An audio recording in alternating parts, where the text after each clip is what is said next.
Hello everyone, good morning. कैसे हैं आप सब? Welcome back wifi study with Nandini. Discuss करेंगे 20th और 21st नवंबर के करंट अफेयर।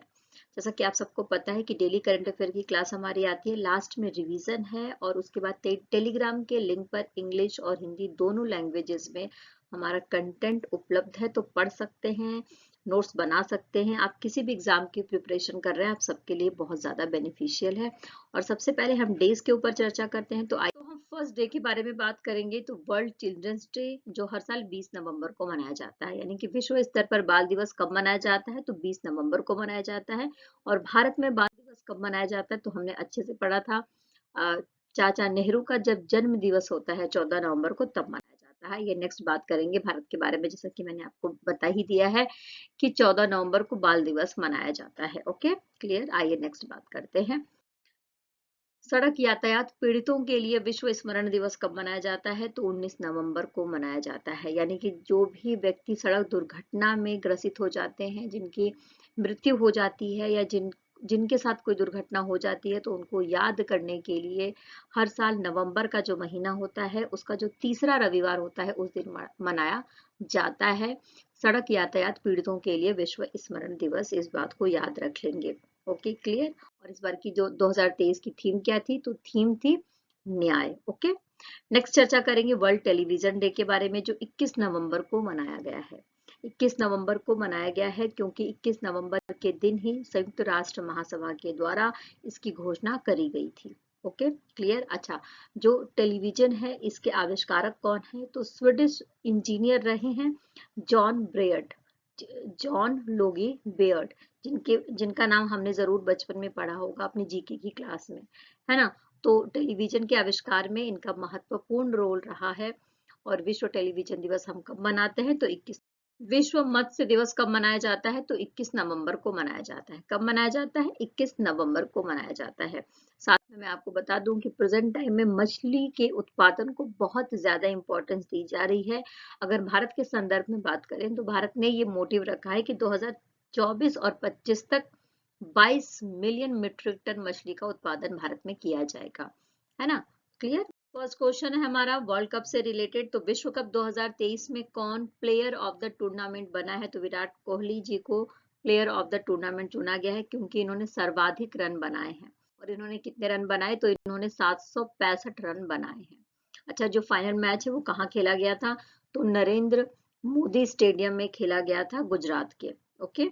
और ये जो मैच था, इसमें 6 विकेट से जीत हासिल करी थी ऑस्ट्रेलिया ने और भारत।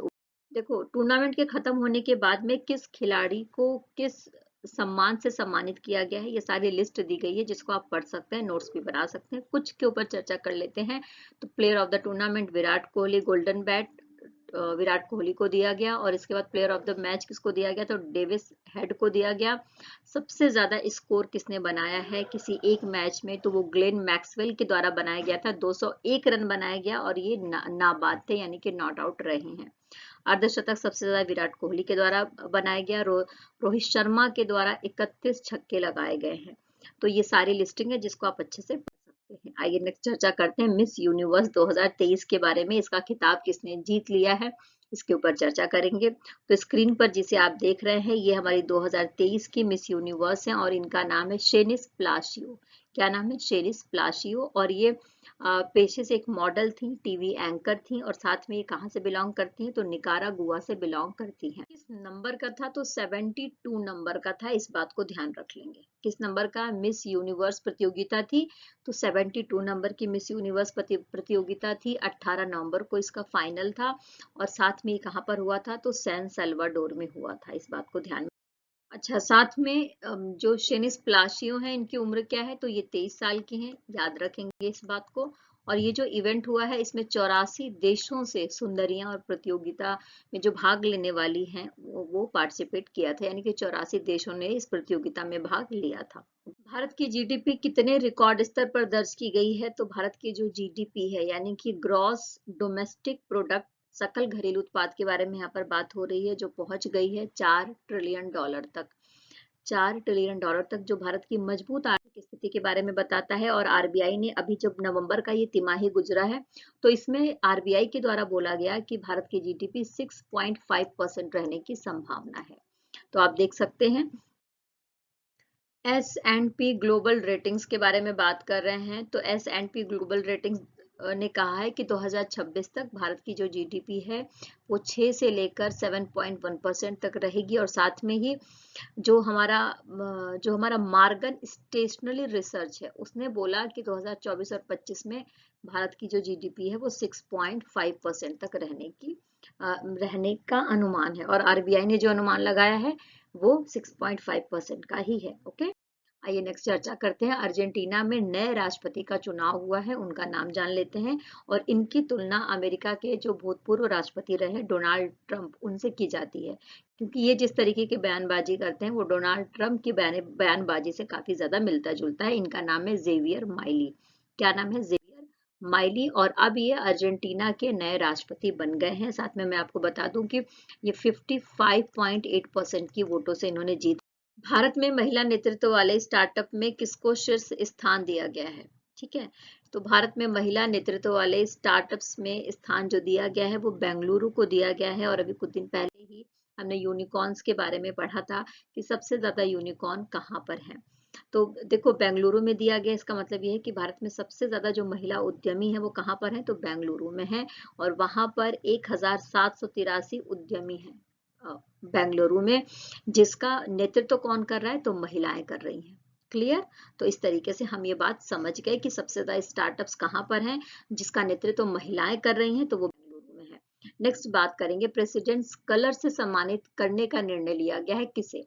है ना? तो देखो प्रेसिडेंट्स कलर यानी कि राष्ट्रपति का रंग जिसको बोला जाता है, यानी कोई ऐसी संस्था, स्पेशली जो सैनिक संस्थाएं हैं, जो सेना है, उसको ये सम्मान दिया जाता है अगर वो कुछ उल्लेखनीय काम कर रही हैं तो ये जो दिया जाएगा, एक मेडिकल कॉलेज है जिसका नाम है AFMC। तो AFMC को राष्ट्रपति द्रौपदी मुर्मू जी के द्वारा 1 दिसंबर को राष्ट्रपति के रंग से या प्रेसिडेंट्स कलर से सम्मानित किया जाएगा, इसके अविस्मरणीय कार्य के।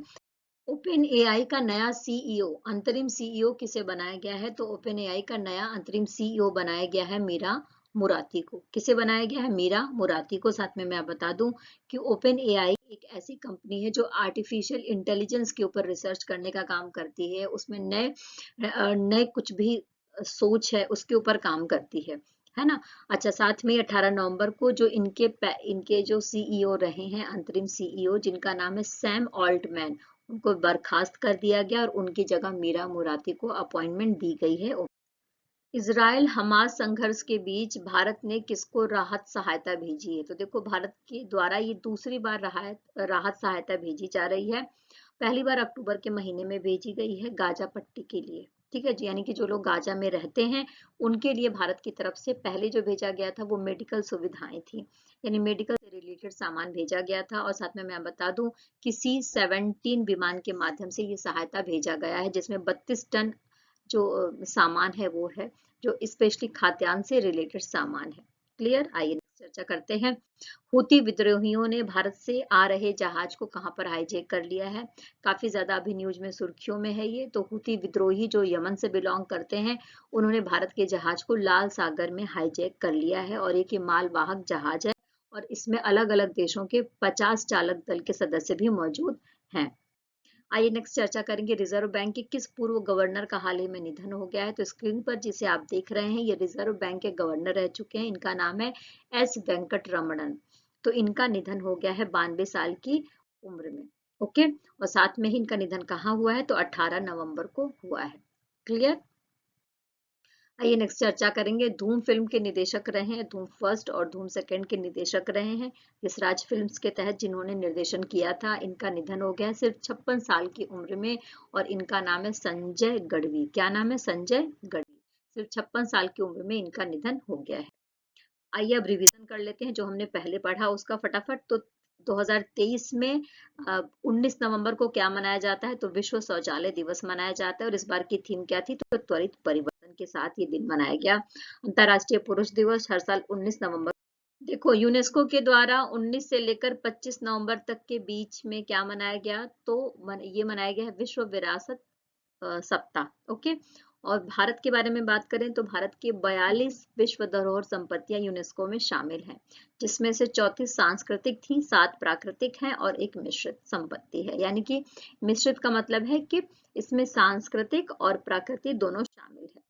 नेक्स्ट चर्चा करेंगे क्वेश्चन नंबर फर्स्ट के ऊपर। तो 2024 में घूमने के लिए किसने सर्वोत्तम स्थान अर्जित किया है? तो कोच्चि नंबर फर्स्ट पर है। यानी कि जो भी अगर घूमना चाहता है टूरिस्ट तो उसके लिए सबसे फेवरेट प्लेस कौन सा है? तो कोच्चि है। जयपुर के वैक्स म्यूजियम में किसका वैक्स स्टेच्यू लगाने का निर्णय लिया गया है? तो विराट कोहली का स्टेच्यू लगाया जाएगा जयपुर के वैक्स म्यूजियम में। वैश्विक यूनिकॉर्न रैंकिंग में भारत किस स्थान पर आता है? तो भारत का स्थान तीसरा है। फर्स्ट नंबर पर यूएसए है, सेकंड नंबर पर चाइना है और थर्ड नंबर पर भारत है। भारत में कुल 72 यूनिकॉर्न है। बोफा सर्वेक्षण के अनुसार एशिया प्रशांत क्षेत्र में पसंदीदा बाजारों में कौन शामिल है? तो देखो, बोफा ने सर्वेक्षण किया और ये पाया कि जो एशिया प्रशांत वाला क्षेत्र है, प्रशांत महासागरीय वाला क्षेत्र है, वहां पर जापान और भारत फर्स्ट नंबर पर है, जहां पर लोग मार्केटिंग करना चाहते हैं, जहां पर लोग पैसे। अयोध्या में सरयू नदी पर चलाए जाने के लिए प्रस्तावित सौर ऊर्जा संचालित जहाज का नाम पूछा जा रहा है। तो देखो, सौर ऊर्जा से चलाया जाएगा, सरयू नदी पर चलाया जाएगा और इसका नाम क्या है? तो इसका नाम है रामायण।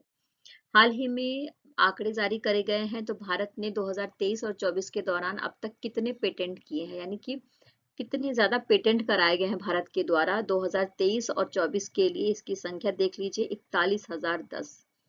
यानी भारत में जो युवाओं का कौशल है वो यहाँ पर हमें देखने को मिलता है। वो समझ में आता है कि 41,010 पेटेंट कराए गए हैं भारत के द्वारा। 21,500 फीट की ऊंचाई से हेलीकॉप्टर से छलांग लगाने वाली दुनिया की पहली महिला कौन बनी है? यानी कि 21,500 की फीट से छलांग लगाई है इन्होंने। हेलीकॉप्टर से छलांग लगाई गई है। दुनिया की पहली महिला बन गई है भारत की शीतल महाजन, और इन्होंने माउंट एवरेस्ट के सामने ये छलांग लगाई हुई है। तो ये एक रिकॉर्ड इनके द्वारा बनाया गया है। नीति आयोग ने कितने नए अध्येताओं की नियुक्ति करी है? यानी कि नीति आयोग में काम करने के लिए जो 4 फेलोज हैं उनकी नियुक्ति करी गई है नीति आयोग, जिसको हम थिंक टैंक के नाम से जानते हैं, उसके द्वारा। आरबीआई ने जियो फाइनेंशियल सर्विसेज के लिए कितने नए निदेशकों की मंजूरी दे दी है? तो जियो फाइनेंशियल सर्विसेज के लिए 3 नए निदेशकों की नियुक्ति करी गई है। कोटक महिंद्रा बैंक ने किसे अपना एमडी और सीईओ नियुक्त किया है? तो अशोक बासवानी को सीईओ और साथ में ही जो एमडी है यानी कि मैनेजिंग डायरेक्टर है उसके लिए नियुक्त किया गया है कोटक महिंद्रा के द्वारा। ओके। स्पेन के प्रधानमंत्री के रूप में किसने नियुक्ति हासिल करी है? यानी कि कौन स्पेन के नए प्रधानमंत्री बन गए हैं? तो पेड्रो सांचेज, जो पहले ही यहाँ के प्रधानमंत्री थे वो दोबारा से स्पेन के प्रधानमंत्री बन गए। इनका नाम याद रख लेंगे, पेड्रो सांचेज। ओके। प्रसिद्ध कला इतिहासकार और पद्मश्री से सम्मानित थे, इनका निधन हो गया है। इनका नाम क्या है? तो वीएन गोस्वामी इनका नाम है। प्रसिद्ध उपन्यासकार जिनका निधन हो गया है, ये कौन है? तो स्क्रीन पर जिसे आप देख रहे हैं ये है एएस बायट, और इनका निधन हो गया है 87 साल की उम्र में। तो हमने जो कल पढ़ा उसका फटाफट रिवीजन कर लिया। आई होप कि आपने सारी बातें अच्छे से समझ ली होंगी। तो प्लीज मेरे चैनल पर बने रहिए, लाइक करते रहिए, शेयर करते रहिए और ज्यादा से ज्यादा लोगों तक पहुंचाइए। फिर कल मिलेंगे। Take care, bye bye. खूब खुश रहना है, मेहनत करते रहना है, जीवन में आगे बढ़ते रहना है और जो आप पर भरोसा करे उसके साथ हमेशा बने रहना है। Take care, bye bye.